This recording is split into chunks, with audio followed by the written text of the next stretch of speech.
இதுக்கெல்லாம் ஃபண்ட் எங்க இருந்து வருது இவங்களுக்கு தொடர்ந்து அப்படின்ற ஒரு கேள்வியும் இருக்குல்ல சார்? கூட இருக்கிறவர் ஆதவ அர்ஜுனா பெரும் பணக்காரர். அப்புறம் என்ன? எவ்வளோ செலவாயிருக்கும்?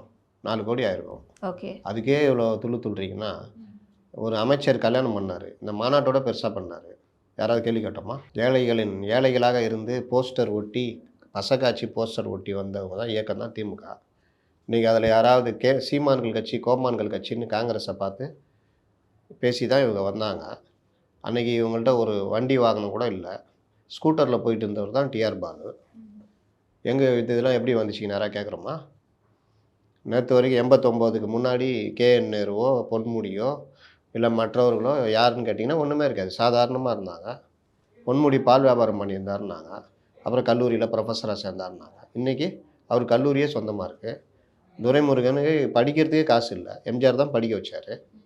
எம்ஜிஆர் தான் கார்டியனு. இன்றைக்கி துரைமுருகனுக்கு எத்தனை காலேஜ் இருக்குது, எத்தனை இருக்குது, அந்த வேலூரில் எவ்வளோ இடங்கள் இருக்குது, யாராவது கேட்டோமா? அதிமுகலையும் இதே மாதிரி யாராவது கேட்டோமா?